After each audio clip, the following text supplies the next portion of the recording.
Okay, gewaldig. Fine, we're going to start.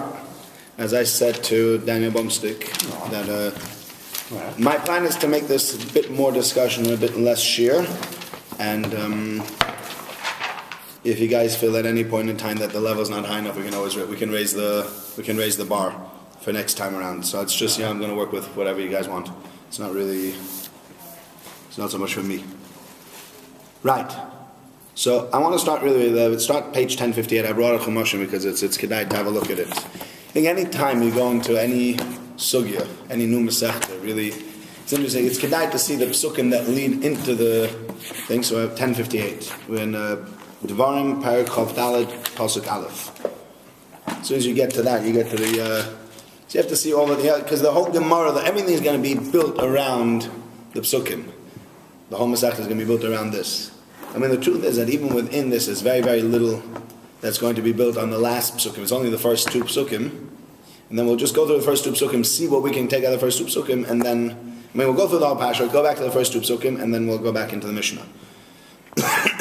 So start with this. Ki yikach ish isha uva'olah. Yeah? Everybody have it? So if a man takes a wife uva'olah and he's boil her, v'ha'yayin it will be, im lo yisim tzachei meinov, she won't find favor in his eyes, ki matzo be'ervas davar, because he found ervas davar in her, which we'll have to define. V'chasav lani will write to her sefer krisus, a book of krisus, a book of severance. V'nosam b'yada, and he'll give it to her hand. Page 1058. He'll write for her sefer krisus, a get, v'nosam b'yada, give it to her hand. V'shilchom mi-beis, and send away from her house. V'yotzam mi-beis, and she will leave his house. V'holchon she'll go v'ois and she'll go and she'll marry somebody else. Now this means if she wants to, obviously. She doesn't leave the house and go marry somebody else, but if she goes, she can marry someone else. Usneo ish achron, and then the second fellow also dislikes her. V'chosav lo, so that second guy as well, he will write for her sefer krisus v'nosam ayod. He will write another one of these sefer krisus and give it to her. V'shilcham mi-beis, so he will send her away. What else can happen is ki yamos ish achron, the last fellow will die. Asher lekochoch lo leisha, which took her as a wife. So the Torah now tells you in Yisroel, la yucha bala harisho in asher shilcha. The first husband who sent her away, who divorced her, cannot la shuv lekachta, take her back. Liyos la leisha, to be his wife. Acharei asher utamo, because now she has become tomei. Meaning, it doesn't mean she become tomei, but she's now lived with somebody else. Ki so'eva hi lifnei Hashem, because it's to'eva, it's considered an abomination by Hashem. But lois achlias haaretz, and the land should not become full of sins, which Hashem gives you as a nachal, as an inheritance. That's what the Torah says. So first of all, there's two dinim over here. This is the first thing that's kedai to know. What's the two halachas that were brought over here in this part of the Chumash? Number one. Marriage. Well, okay, there's three actually. Well, number one is marriage, really. That's a good point. Where's marriage? First line, ki yikach ish isha, right? If you look in the beginning of Kiddushin, how do we know that woman gives kesef Kiddushin? How do you know? Does anybody know the kesef shtam bia? How do we know kesef? There's a gzer shava which is called kicha mistei Ephron, right? It says here ki yikach ish isha, and by stay Ephron, by Ephron's field, when he bought it off of, it says nasati kesef hasadeh kach mimeni. So that's how we know it. So very important. So you're right. There's really three dinim over here. And there's a lot spoken about marriage over here in this one. Then number two, as Ari said, is divorce. And number three, remarriage. Well, remarriage is also in there. And then after remarriage, what's the other thing that halacha is? That you can't go back, and she cannot go back to the first husband. Right? Why would the Torah say that? The last halacha. That's just stam in Tamei HaMikra. Why would you go ahead? Why would the Torah make such an isser?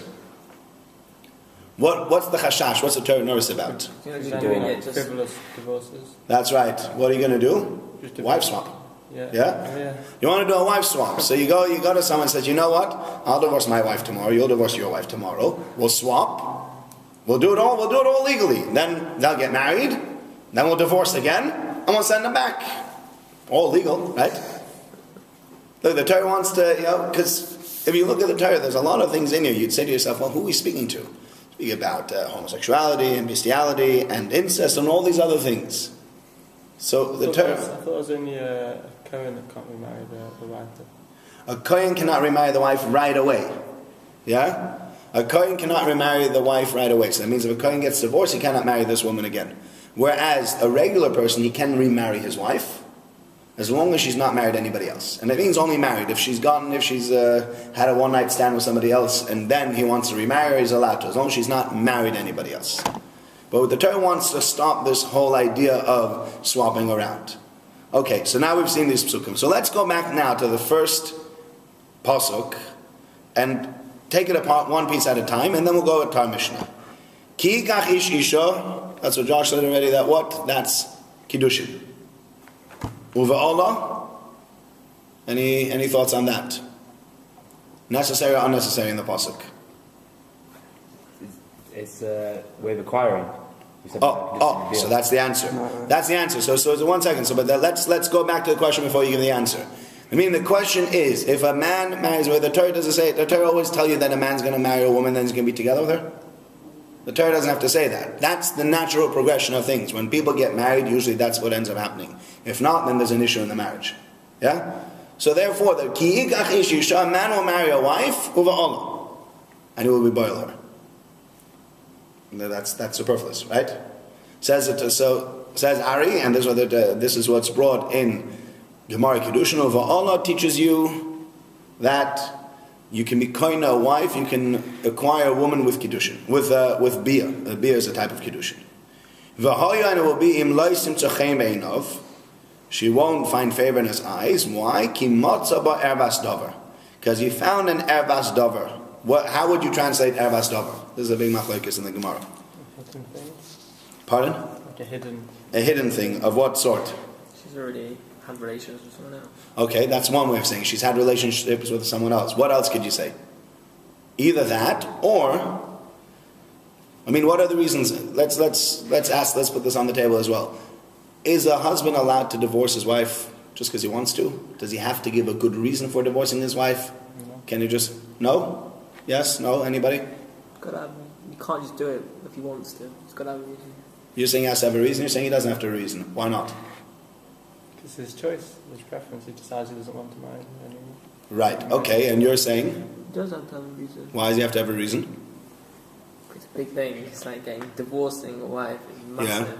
Yeah, okay. It doesn't mean to have a real, No, so what both of you are saying basically is you're just saying You have to want it. the way you feel it. Yeah. That's a good enough reason if you don't want it. Isn't that always a reason? Yeah, where it's naturally a reason you don't just get divorced for the heck of it. Well, what's called... There will be some sort of reason. Well, what's called good reason and what's called not good reason? Now remember, here's the other thing. A good reason is that, right, that's it. This marriage isn't going to go on anymore because I'm not feeling it. Right, and what's is that on both sides? No, 1 second. We have to put something in place of here also. That's very important, and that is officially, as far as the Torah is concerned. Nowadays that doesn't apply anymore because we have the Chayim Rabbeinu Gershon. Let's put that in place as well. Officially, husband is allowed to divorce his wife without her consent. Yeah, means one day the wife can come home. There'll be a get on the table. Hi, honey, marriage is no more. I guess he won't write honey in the letter either, you know. Hi, Carol, no more. Take the get and get out. You know what I mean? That's officially what he could do. Chaim Rabbeinu Gershon came and said that you cannot divorce a woman against her will. Yeah, you can't just force a woman to take a get. So nowadays we cannot force a woman to take a get. But in those days you could force a woman to get a get. So I'll give you an example of what the Mishnah says. The Mishnah says, "Hikdicha tafshiloi." Come home and you've invited your boss for supper and you're hoping to get the raise, and you come home and the whole place smells burnt. And your wife says, "I'm sorry, I was taking a shower and I forgot, and I was reading a book and I came down and I burned supper." And you're like, "You what? You burned supper? But my boss is coming. I can't feed him charcoal schnitzel. Like, what am I going to give him?" So you're all embarrassed. So you want, and then obviously you don't get he comes in, he goes, "What's the smell? It smells burnt. Don't worry about it. Forget about supper. We're just going to have a bit of coffee in the dining room." He obviously leaves quite unimpressed. That's the end of it. Can the husband feels that she's really absolutely gone over the boundaries. Can he send her away? Can he not send her away? Yes or no? Isn't there one opinion that says yeah? There'll be one opinion that says yes, and the other opinion will say no, obviously. Right? It's Shami Hela, isn't it? Pardon? It's Shami Hela. I don't remember Beis said. I don't remember all the names of the opinions. This is the last mission over here in the masechta. So, I mean, others say that the Torah Tamim actually says Ikticha Tafshila is not really, that's not what it means. It means that she's gone off. She does, and he brings a raya from somewhere else that doesn't mean just because, you can't just divorce a wife just because she's messed something up once. But this is really going to depend on how you translate Erbas Davar. Erbas Davar could mean immorality, like you said, or Erbas Davar could mean something you didn't like about her. And then what is good enough? You come to Chachamim, you'll say, I want to divorce my wife. Why? Just feel like it. I woke up in the morning, I had this voice, I had this dream, and I don't like her anymore. So they'll probably try and put it back together again. They'll say, look, that's not a real reason. If they're coming in and say, I have reason to suspect my wife has been immoral, fine. Then Beis will go ahead with the divorce. So that's one thing. Now, v'chosavla, he will write for her. What does that prove to us? Get. He's not sure to write. No, not yet. Not yet get. What were you saying? You gotta write. You gotta write it, yeah? Sefer Krisus, that's what you said. That's the get. Yeah? Mm-hmm. What else can we learn out from Sefer Krisus? There's a few things you can learn out. What does Krisus mean? Like kares? Cut off. So what would you say cut off? Therefore what? No, that's not what he said. It's splitting up, and as opposed to what? Somehow having a bit of a connection. Like he says, for example, if she's holding the get, but he's got a string in his hand and he can pull at the string and pull the get out of her hand, not chal. Similar, if he says, I'll give you a get and I'll make a t'nai in the get, I make a certain, you can marry everybody except for so-and-so. So that's not so simple that that's a get, because that's not Sefer Krisus, because in the end of the day, she's still attached to him in some way. So this is Sefer Krisus. And from Sefer we learn again, because of the you have to write Sefer, we learn out other things, Krisus. V'nosam be'yodo, next part, what do we have to do with it? You have to give it. You have to give it to her. So you said put it in your hand, and you said make a kinyan. What would be the difference between the two of them? Chotzer. But chotzer is like giving in a hand. We say chotzer. Chotzer is giving giving in a hand. That's right. So the difference will be chotzer. V'nosam be'yodo, it teaches you. V'nosam teaches you that anything. V'shilcha mi beis. Last part of the pasuk, you send away from your house. You learn something out from that as well. What do you learn out from that? You can only divorce somebody whom you can send away. What would be if you had somebody who was not all there, and you would send her away, and what happens? You send her away, what happens? She just comes back. Yeah? Because she doesn't understand the concept of divorce. Because she's not all with it. So at that point, you can't divorce her. The other ways around it, then there's something called the het tamei rabbonim, so you can go and you can marry somebody else, if you can really prove that that's what's happened. But v'shilcha mi beis teaches you. Yeah? But that's all in that pasuk, and there's a lot more in that pasuk, but we're going to leave it at that. So now let's see the Mishnah. I'll take the Mishnah apart, but we won't go very far in the Mishnah. I think we'll only do like the first sentence, and see a bit of the Rashi and a bit of the Tosfos, and we'll see that in every word each word you have to see that each word can mean something, will mean something, and we'll have to work it out. Okay. Hamevi get, somebody who brings a get, mi Medina Sayam, from Medina Sayam, Tzarech Sheyayim, he has to say, B'fonai nechtav or B'fonai nechtam. In front of me it was signed, and in front of me it was written. Yeah? Stop over there. We'll leave it at that. I'll just check. I don't want to make sure I'm not 21, 23. Okay. Right. So let's take this one step at a time. Hamevi get, you bring a get. Anybody know what a get is? A document. A document, as opposed to? Just for divorces.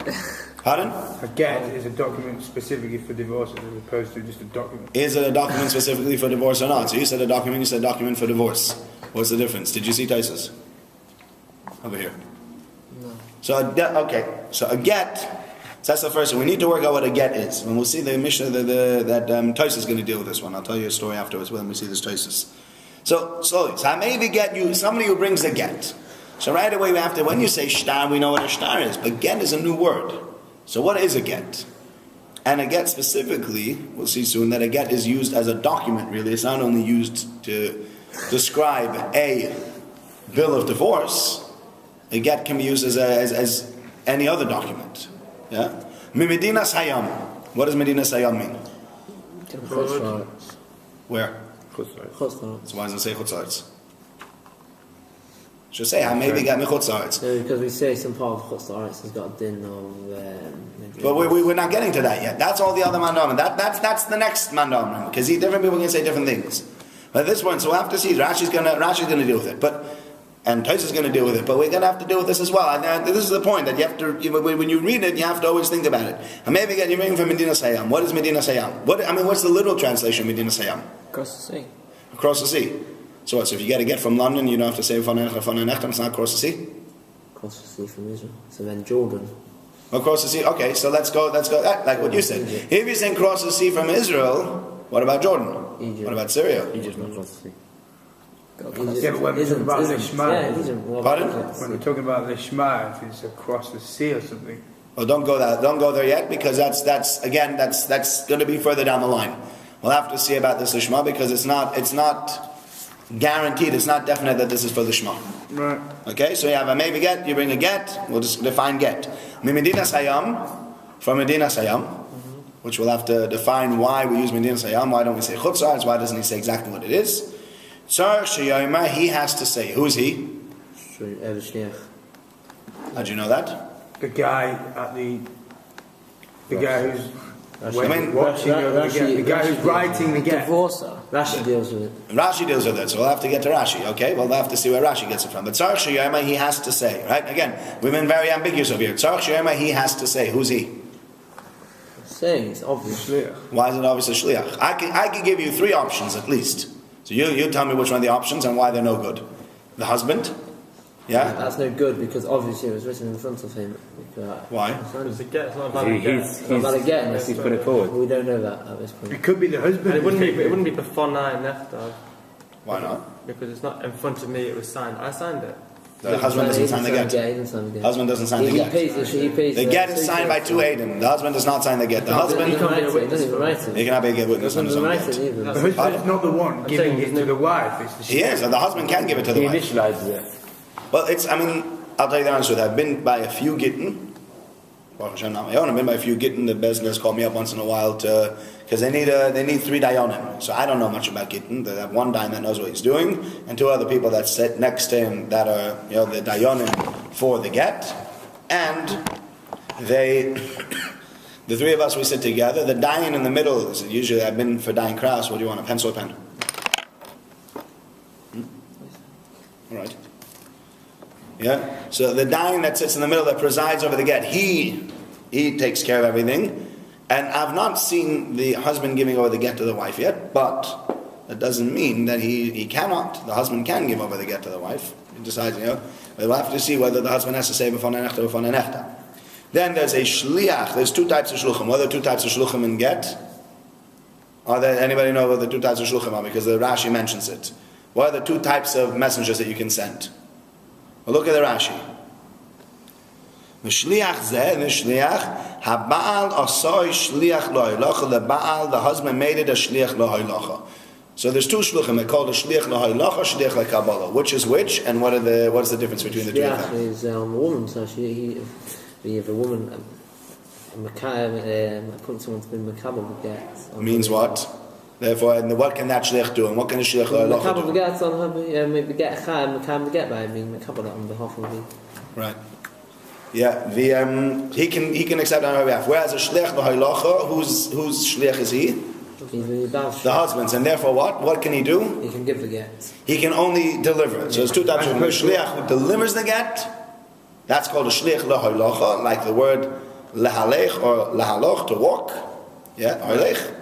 And Kabbalah is accepting. There's a shliach that will accept the get, and he can actually act instead of the woman. So his hand will become like the hand of the woman. And how can you do that? Is that because the woman has sent it? Correct. So we'll have to see. That's the Gemara, I think, in the 2nd parak about shluchim. We'll see if we get there. Why would she have to say b'fanei nechta b'fanei nechta? She wasn't there when the get was written. She cannot say b'fanei nechta. Okay, so why is Rashi? Well, this obviously that. All right. So let's go. Shiurim is not talking about that shliach. Well, one second. We'll have to get back to that. We'll get back to that. I don't know if I can hear your reasoning, but I'm not sure if that's correct. I can argue with you. So we'll get to that. And then the last thing is you have to say, Tzar Sheyoma, we said that Tzar Masechta le'hoylocha. He has to say, B'fanei nechtav or B'fanei nechtam. What do these words mean? Before me it was written and before me it was signed. Now, who threw that in before the Shema? Was it you threw it in before? The Shema, I was one of them. Yeah, right? How do we know the Shema? Anybody, if we go back to the pasuk that we said, V'chosav lo. La is lishma. Yeah? How do we know to make that drasha? V'chosav law means lishma. Because who else are you going to write the get for? What's that law teaching you? You should write for her. Who else are you writing the get for? You're writing the get to somebody else? Am I going to give, Reuben wants to divorce his wife Sarah, so he's going to give him a get. He's going to tell him, like, now my wife Sarah is divorced. Maybe it means for the sake of her. All right, but that's what I mean. So therefore, law means for the sake of her, that he had her in mind when he wrote it. There could be law as opposed to law, as in he's writing it for his own sake. Well, if he's writing it for himself, and then what, he'll keep it himself, he won't even tell her about it? You're doing it for, you could say, if you're doing it for his own benefit, you don't say law so she can marry other people, because right now he can marry No, so that's an interesting one, but we said kimatzu b'arvas davar, so we've already defined why he's divorcing her. So therefore, now the chosav law is not going to go and going to define for you why he's divorcing her. So where do you learn out chazonyisroel? Where you have to have it signed this way. If the apostle is clearly talking about. Well, Yisroel, okay, we'll have to see where we get the chazon from. He will write to her Sefer Kisses. We'll have to see exactly where the iy'h come in. Okay, but the chosav law he will write for her. Then so law teaches you lishma, because law is extra.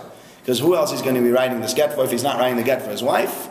So therefore, the Torah doesn't need to say, write a get to your wife. Oh, that's what divorcing is, when he writes a piece of paper for her. And my law teaches you that you have to write a lishma. That's one of the reasons. That's why I'm saying that you're jumping the gun. There's another reason. Anybody know the other reason? Did everybody start Daf Beis on Beis yet? Not start Daf Beis? Where were you up to? You did? You saw it? You didn't see it yet. Right. Daf Beis on Beis, when we get to that, we'll see that there's two opinions. Rabbah says, if you look at the Gemara for a second, my time of Rabbah says, Lefi, Chain Edom Bekin Lishma, and that's what Benji was saying. Yeah? Edom don't know because they're not in Chutz Arts, they don't know the halachas of the Shema. Pardon? And the other one is Chain Edom Mitzrayim L'Kaimah. Yeah. Right? That you cannot find people to be Mekayim. Pardon? Now, when it says in Edom L'Kaimah, yeah. It doesn't mean Edom to sign the shtar, does it? You can't find the Edom. No, you can't Edom to prove it. You can't prove the signatures. You need to prove the signatures. Sometimes if the husband comes and he says, "What's my wife doing?" And she comes home one day and she says, "Oh, by the way, we're divorced now." He says, "What do you mean?" Oh, she pulls out a shtar and she says she's divorced. He says, "Where'd you get this from?" A shliach came in to me yesterday and divorced. Thank you very much. It's been nice living for the last 25 years. I'm going marrying somebody else. And he says, "What do you mean? I never divorced you. This paper is falsified." So wait, so what? So you find Edom, yeah? You find Edom who can be hickey with signatures. Yeah. It says those Edom who signed the get weren't possible Edom, like fakes anyway. Well, that's what the other Edom do. That's what Edom is. So I have two people that signed a shtar. Yeah. You have Reuven and Shimon that are signed on a shtar. And I and you can say Eidos that this is exactly Reuven's signature, it's exactly Shimon's signature. We're not assuming that Reuven and Shimon are going to go ahead and going to create a fake get, because Arayas is such a Hamedrash thing. We're not going that far to assume that it's going to be. If the husband says it's not true, if it's not real, then we need to go ahead and we need to do what's called kiyum. You need to go ahead and need to see whether the shtar is really. That's why we have these two things for Edom. Yeah, that's right. That's why he's saying V'fanei nechta v'fanei nechtam. Why is that? Because I watched it written and I watched it being signed, and since I watched it being written and I watched it being signed, I can tell you that this was done. You're telling me you can never have a case of Edom Zimmerman by stars. You can never have a case of Edom Zimmerman by stars. I don't know if you can have Edom Zayim, because I think Edom Zayim is anyway only when they say Eidos Valpeh. I don't think by Shtar says Edom Zayim. Because what are you going to prove? If it's dated. But they weren't here at this time, they never saw the Shtar. But that's my signature. It's dated, it's man. But it's my signature. So what? Was I there or was I not there? How could I have Edom Zayim in my signature, right? What happened? Yam Shtar here, let's forget about Gittin. Yam Shtar, Reuven owes Shimon 100 pounds. The Edom can say the bow wasn't there and it wasn't Baal's Roxon. So they weren't what? The bow wasn't there, it doesn't have to be there. Yeah, but then they can't go ahead and say that the shtar is not kosher, because they've already there's a halacha that Edom that have signed on a document, it's like Edom. So once you've said Edom, you can't take back your Edom anymore. So we don't allow you to take back the Edom anymore. So they've signed on a shtar. There's no such thing as Zomim. You've signed a document. They fabricated a document and they're Zomim because they proved it. And they're not Zomim, and they're just liars. Zoymim will be that you can prove that they were never there during the... Yeah, you're saying they've made a document with a date and time, and then and that's a fake document, and you're testifying that these witnesses at that time were with us, so they couldn't possibly have signed this document. No, but they did sign the document. It's just they definitely signed the document. It's just that the document is never lying about it. Who said it wasn't the Baal's Ratzon? Who says it was Baal's Ratzon to want the divorce? Well, the Baal has to. It's they're very stringent about it in Beis Din. When I sit at these Gittin, they go through it, everything. Like they ask, do you know how many questions they asked? They asked the Edom and the Sofer. Sofer, were you kind of the things lishma lishma? Yes. Did you start writing lishma? Yeah. Shliach, did you watch him kind of the things lishma? Yes. Did you watch him write it lishma? Yeah. Did you watch the Edom side? They go. You cannot imagine how many questions they ask about lishma. That they've really made it in a way. They've made the whole, call it ceremony for lack of a better word, in a way that you can't really play around with it. You know, if the Baal was there, it must have been done big Bishma. Yeah. No, who says the... who says the Baal was there? What's the question? Who says the Baal was there? Yeah, but Edom come along and say the Baal wasn't there, yeah. The Baal... so then they shouldn't be signing on the start. Then they should be... So who's... Okay, so you're saying the Baal can never get his Mezuyah. Once was Edom... The Baal can trying to get his Mezuyah. Okay, but it doesn't work. It does work if you can prove that the Edom didn't sign. If we find there was Edom and they say they signed it, yeah, could still take a be Mezuyah. Yeah, but at that point, okay. No, then at that point, that goes against the rules of Eidos that we have already. The Baal can scream from today till tomorrow because I can take the other side. Do you know what? The Baal divorced her, and then he realized, you know what? I cannot do laundry, and I cannot cook, and I cannot do anything else. So I want my wife back. Yeah. So now, what's he going to say? How's he going to say that he gets his wife back? He's going to say Mezuyif. So play the game, I'll say Mezuyif. And then the Edom say, no, but we signed it, and we signed it in your presence. No, I didn't want to get a divorce. It's got so I have it doesn't matter, there's a proof that this Baal wasn't here at this time or this point. Edom coming along and saying this Baal was not here at this time, this point. He made us a shliach to write the get at this time and this point. The Baal's not always there at the time of the writing of the get. Pardon? It could be false signatures. It could be false signatures, but that's what Kiyum is for. If the signatures are false, so then you'll have Edom that come in and say, that's not Reuven and Shimon's signature. Reuven, I'll bring you a document where Reuven and Shimon have signed. That doesn't look like it. If that's what happens, then you're right. Then we say, sorry, this get doesn't have real signatures on it. It's fake. It has to be fake. It has wrong signatures. There's a chashash for copying signatures. Pardon? There's a chashash for copying signatures, sure. So that's what Edom Mitzrayim the Kaima is for. We have a chashash for copying signatures. No, but to get it exactly right. I'm saying embarrassed. You're getting embarrassed. How many of your friends' signatures can you forge? I don't know any, to be honest. If I had one next to me, practiced it a few times, could get there. Yeah, but you'd have to be. I mean, you'd have to be very good to be able to forge two signatures in a way that you'd really fool someone. I would also guess that if somebody came in, let's just see what happens. I'm sorry. It's almost 22. We'll finish in like 3 minutes. Yeah, I would also guess that if somebody came in and was able to give edus about signatures, that they really knew that signature very, very well. Would you be willing to testify on somebody's signature that you knew? No. How many signatures would you be willing to testify on? No. Very few. Yeah, your own. Yeah, pardon? Maybe some family. Maybe some family, but that's it, and you won't be believed for your family either. You probably won't be believed for that. Why? For somebody coming to Beis and have the guts to stand up and say, I know Reuven's signature so well that I can testify in front of Beis Din that this is Reuven's signature. And we're going to take your testimony, and with that testimony, we're going to allow Sarah to leave Avram. So it's not possible. You can't just, people aren't just going to do it. So the whole system 9 times out of 10, there'll be no Edom's Mekam, no Edom's in Mekam. You're trying to say that. Depends. No, but that's what Medina say. No, but that's what Medina Sayam is. That's exactly what Medina Sayam is. If, for example, it's in Manchester get, there's a Manchester family that's getting divorced, and it has two Edom from Manchester that signed on the get, what would you say? You'd have an easy time because you know Reuven and Shimon, and you know who this Reuven is, you know who the Shimon is. So you call in Reuven, you say Reuven is a signature, yes. Shimon, is this your signature? Yes. Fine, you've done it. The point is, but if you send this down to London, in London you'll have a very hard time somehow verifying the signature of Reuven and Shimon. Because who knows Reuven? Who knows Shimon? It's not so simple to be able to verify these things. Yeah? So therefore, that's why we need Edom Tzur and the Kaima. So we say to the guy, well, did you see it? Yes, I saw it. Did you watch them sign? Yes, I watched them sign. Fine. So your edus is being taken as an edus to tell us that you're allowed to, that the signature is good. We'll have to see. That's because of iy'h and bisurim. That the only reason that works is because of iy'h and bisurim. Yeah? Okay. We didn't even get anywhere near what I wanted to see, so we'll have to see that next time. I guess, when is next time? Is it Thursday night? Or when do we... Huh? You're up for Thursday night? Oh, you want that? How much does it cost? I don't know. I guess not. Now it's finished.